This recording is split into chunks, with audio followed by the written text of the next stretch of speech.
Olá, pessoal! Então, vamos ao conteúdo da aula de hoje, tá? Hoje a gente vai falar um pouquinho sobre transversalidade e transposição didática. Vocês já ouviram falar sobre transversalidade? Bom, vamos lá então. Primeira coisa, tá? O conceito de transversalidade, ele surge no contexto dos movimentos de renovação pedagógica.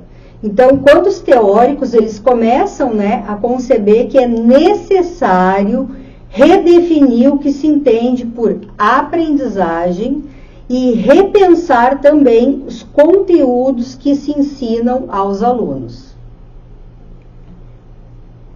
Então, o que a gente tem aqui, Primeira questão.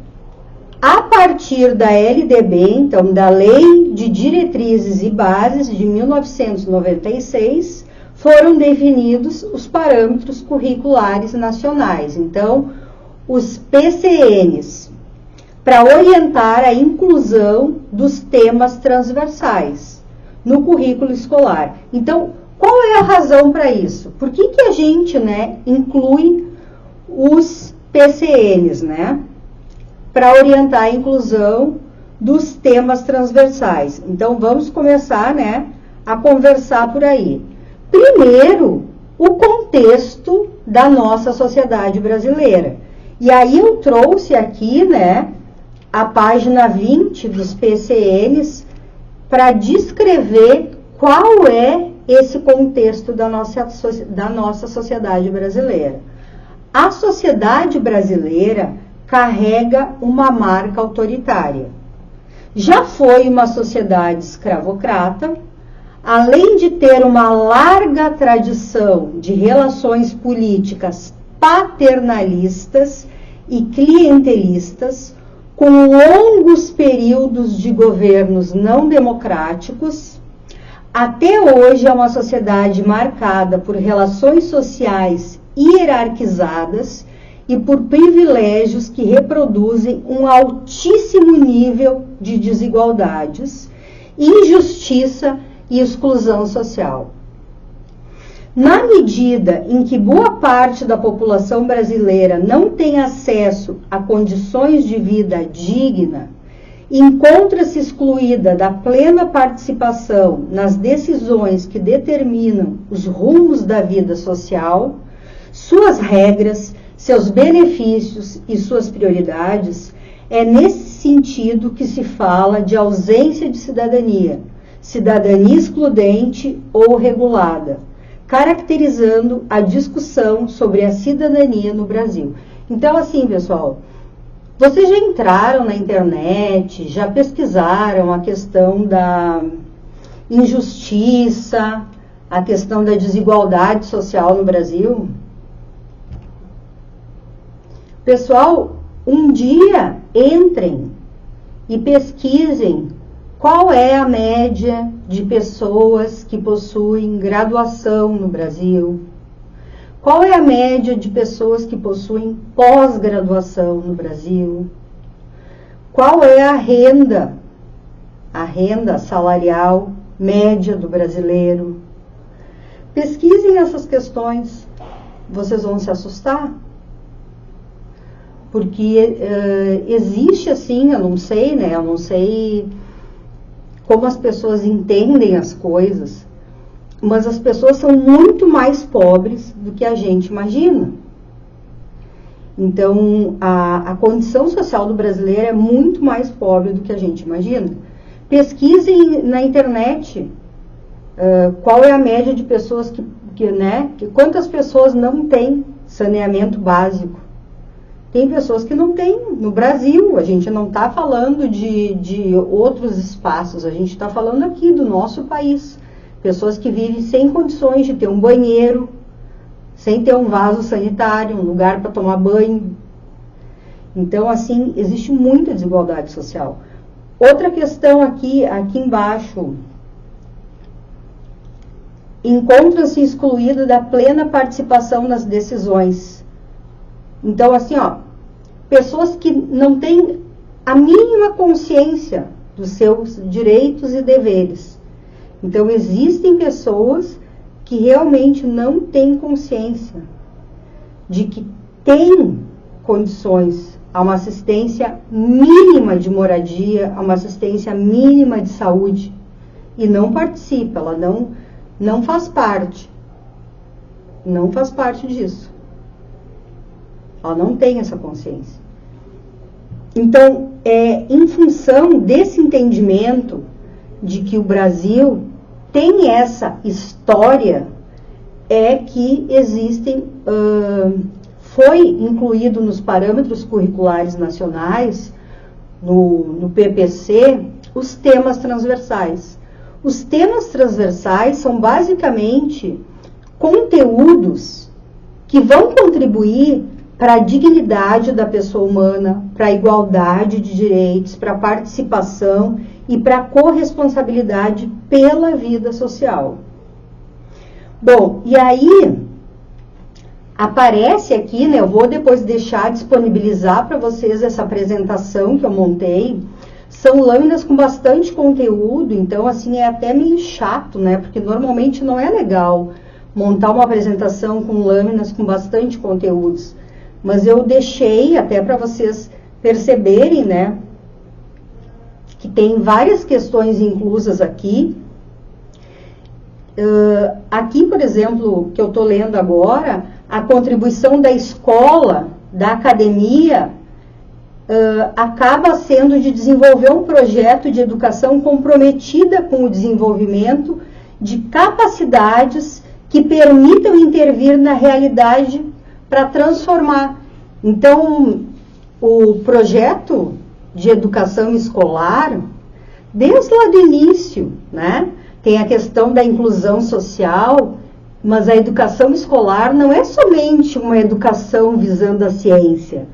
Não, tem um projeto de educação também enquanto transformação dessa realidade.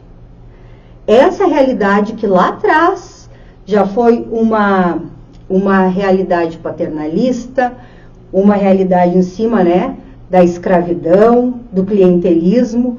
Essa realidade, ela precisa não só mudar, mas se transformar.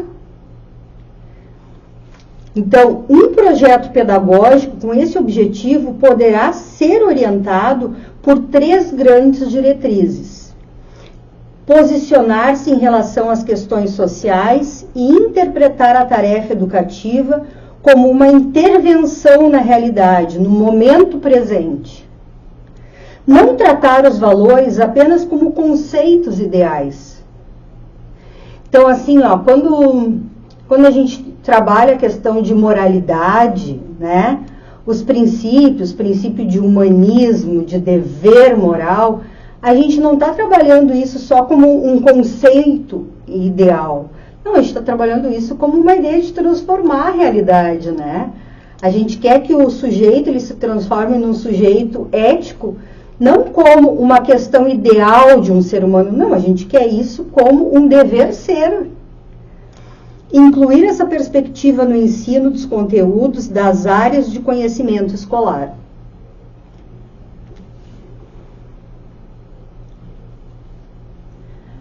Aí aqui, outro trecho dos parâmetros curriculares nacionais, que aparece na página 25, vai trazer educação para a cidadania, enquanto algo que requer questões sociais que sejam apresentadas para a aprendizagem, mas também para a reflexão dos alunos. Então, buscando um tratamento didático que contemple sua complexidade, sua dinâmica, dando-lhes a mesma importância das áreas convencionais. Então, os temas transversais, eles acabam tendo a mesma importância que os conteúdos da matemática, os conteúdos da física, da química, da história, da geografia, da língua inglesa e assim por diante. Aí vocês devem estar pensando, tá, professora, mas quais são esses temas transversais? E aí eu digo para vocês, bom, os temas transversais são ética, meio ambiente, pluralidade cultural. Pessoal, É fundamental falar sobre pluralidade cultural, sobretudo num país como o nosso. Então, assim, nós somos um país que somos a herança dos ameríndios, nós somos um país que somos a herança africana, nós somos um país que somos a herança de vários povos refugiados de guerra, né, como a colonização italiana, colonização alemã, como colonização japonesa e outras tantas que vieram para cá. Então, nós temos que falar sobre pluralidade cultural. Outra questão, a saúde, né? Então, nós temos aí, né, hoje em dia, nós passamos por uma pandemia onde várias pessoas, né, acabaram ficando aí, né, com problemas vasculares, né, a questão, né, trombofilia, né, a questão da enchente, né, aqui no sul, várias pessoas aí com problemas mentais, né, muita ansiedade, outras tantas questões, a questão da orientação sexual, né, pessoal, pessoas binárias e não binárias, saber respeitar, né, porque tem um vídeo do Dr. Drauzio Varela, que eu gosto muito, né, quando ele coloca qual é o problema se a tua vizinha tá, né, se relacionando com outra mulher, ou se o teu vizinho tá se relacionando com outro homem. Quem tem que se tratar é tu, se tá achando que isso é um problema, né? Porque não tem problema nenhum, né? Cada um sabe como tem que se relacionar. A questão sexual das pessoas é uma questão sexual das pessoas, ninguém tem nada a ver com isso, né? A questão do trabalho, né? Toda essa questão da mais-valia, né? Como a gente faz para conseguir, né, o trabalho material, como a gente faz para saber lidar, né, de uma forma saudável com o trabalho, num momento em que a gente está tendo que trabalhar em 2, 3 lugares para pagar as contas, né? Porque as coisas estão cada vez mais caras e é filho, é trabalho, é casa para limpar, é uma série de coisas para fazer, né? Cada vez nós estamos mais, né, endividados, inclusive, né, com os nossos trabalhos. E a questão do consumo, né? Como a gente faz para ter um consumo consciente, num momento onde a gente sabe que da forma como a gente vem consumindo, nós estamos, né, vivendo num mundo insustentável, né? Então, como a gente faz para ter um consumo mais consciente? Então, esses são os temas transversais. Só retomando rapidamente: ética, meio ambiente, pluralidade cultural, saúde, orientação sexual, trabalho e consumo. Esses temas transversais, eles devem ser trabalhados em todas as disciplinas. Quando eles aparecerem, eles devem ser trabalhados tanto na educação física, no ensino religioso, como na disciplina de matemática, como na disciplina de geografia, em qualquer disciplina. Ele não tem uma disciplina específica para serem trabalhados os temas transversais. Então, quais foram os critérios para a seleção dos temas transversais, né? Essa é a pergunta, né? Tá, professora, mas quais foram os critérios? Bom, primeiro a urgência social, né? Depois, a abrangência nacional. A possibilidade de ensino-aprendizagem, né? Porque são temas que podem ser trabalhados, né, nesse processo de ensino-aprendizagem, ao mesmo tempo que o professor pode estar ensinando, ele também pode estar aprendendo com os alunos em sala de aula. A questão de favorecer a compreensão da realidade e a participação social, porque ao mesmo tempo que são, né, temas que favorecem a participação de todos, são temas também, né, bastante ricos, que podem, né, fazer com que a qualquer momento possa ser, né, trabalhado em qualquer disciplina. Mas por que razão é tão difícil conceber a inclusão dos temas transversais no cotidiano escolar? E aí, um pouco de história, né? Vamos pensar juntos. Bom, para entender a questão da transversalidade, primeiro a gente vai ter que pensar um pouquinho sobre a questão da epistemologia disciplinar. Então, assim, ó, lá pelo século XIX, existia a epistemologia disciplinar. Então, o que acontece, né? A disciplinarização pedagógica, ela é fruto da disciplinarização epistemológica. Então, a educação escolar, ela tem uma vontade de ser ciência. Então, a gente vai para a sala de aula para fazer ciência, né? A gente quer fazer ciência. Então, a educação escolar tem essa vontade de verdade. O currículo disciplinar, ele vê o conhecimento como uma mercadoria. E aí, eu trago aqui para vocês uma citação do Ortega y Gasset para a gente pensar um pouquinho sobre isso, tá? Sobre o papel do especialista. O preço a ser pago, a barbárie do especialismo.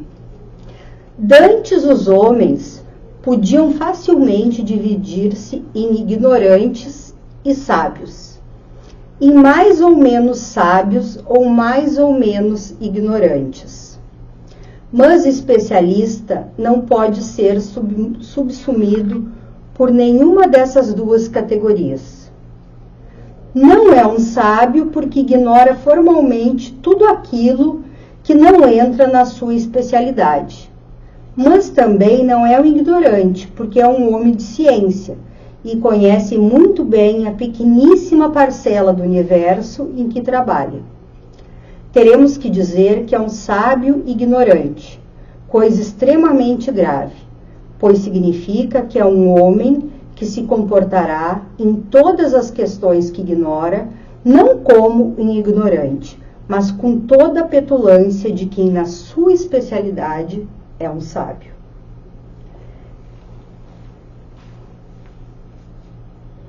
Essa situação é muito boa. Ela é muito boa porque ela acaba marcando qual é o lugar do especialista. Então, imaginem vocês, né? Aquela pessoa que entra na graduação e começa a estudar filosofia. Aí depois ela faz uma especialização em filosofia moral e política. Aí ela vai estudar uma parte dentro da filosofia moral e política. Aí ela vai fazer um mestrado. Ela vai fazer um mestrado sobre o Estado em Maquiavel, né? O Estado. Ou vai falar sobre o estado de natureza em Hobbes. Um mestrado sobre o estado de natureza em Hobbes. Aí depois vai fazer um doutorado, dizendo que, no doutorado vai dizer que no estado de natureza em Hobbes, o estado de natureza em Hobbes não era um cheque em branco, né? Quer dizer, é uma pessoa que vai saber somente sobre o estado de natureza em Hobbes, que é o doutorado dela. Aí tu pergunta, tá, mas e como é que é a questão da autonomia em Kant? Não, meu doutorado foi estado de natureza em Hobbes. Eu não estudo Kant. Se tu quiser saber sobre Kant, tu vai perguntar para os kantianos. Mas aí tu diz para a pessoa que ela é ignorante, ela vai dizer, não, eu sou doutor em filosofia, tu me respeita, eu sou doutor em filosofia. Vocês conseguem entender isso? Bom, vamos seguir aqui. Então, nos fins do século XIX, início do século XX, a epistemologia interdisciplinar, ela começa a sofrer desgastes. E é justamente na disciplina de física que ela começa a sofrer desgastes. Por quê? Porque o que começa a aparecer, né? Na perfeição do universo, na precisão das medidas, na certeza das previsões, surgem os princípios de indeterminação, de incerteza, de relatividade. Então a gente começa a perceber o quê? A gente chega à conclusão de que há problemas que não podem mais ser resolvidos pela especialidade. Por exemplo, um acidente ecológico. Num acidente ecológico, nós temos biologia, nós temos química, nós temos física, nós temos geografia, nós temos ética, nós temos política. Ah, pegou fogo na floresta. Tá. Então, ali nós temos um problema da biologia. Tem várias, né, árvores que estão sendo queimadas, vários animais que estão morrendo queimados. Fauna e flora. Tá, mas tem um problema químico, foi uma reação química que aconteceu na floresta. Uma combustão, uma reação química. Tá, mas uma reação química tem efeitos da física. Velocidade, movimento. Tá, a questão da geografia. Quantos metros ou quantos quilômetros que esse fogo já se alastrou? Tá, mas nós temos um problema ético. O que aconteceu que pegou fogo no mato ali, né? Nós temos um problema ético. O que aconteceu ali? É um problema da ética, né? O que é ética aplicada, inclusive. Os animais que morreram ali, né? A floresta pegando fogo. Tem toda uma questão ali do meio ambiente que tem que ser, né, resolvida. Outra questão, uma questão política. Essa cidade, né, pegou fogo, como é que isso vai ser resolvido, né? Tem que ver política pública para resolver isso aí. Então, são várias questões envolvendo ali, né? Nós podemos, inclusive, fazer analogia ao conceito de híbris, que é um termo grego que o filósofo Bruno Latour vai usar muito. Então, híbris, enquanto monstro moderno, essa emergência e proliferação dos híbridos, né? E aí, pessoal, só para terminar aqui, depois vocês podem estudar mais, de uma forma mais minuciosa, a partir dessa ideia do interdisciplinar, a gente pode pensar nas equipes interdisciplinares, tá? Como as disciplinas podem trabalhar juntos em sala de aula, né? Então, projetos interdisciplinares acontecendo na escola, um projeto que pode acontecer, né, com a disciplina de filosofia e outras disciplinas, né, o professor de filosofia com o professor de literatura, o professor de artes. Então, né, nós temos ali a diferença também, né, a questão da interdisciplinaridade com a transversalidade. Aí vocês podem ver também aqui na apresentação como funciona cada um. Mas, em síntese, os temas transversais, eles são apresentados como assuntos que devem permear as diferentes disciplinas, atravessando horizontalmente, mas também verticalmente o currículo, ao longo dos diversos ciclos e séries. Então, é muito importante que esses temas, eles atravessem o currículo. Bom, eu desejo a todos vocês ótimos estudos e até a nossa próxima aula. Um abraço.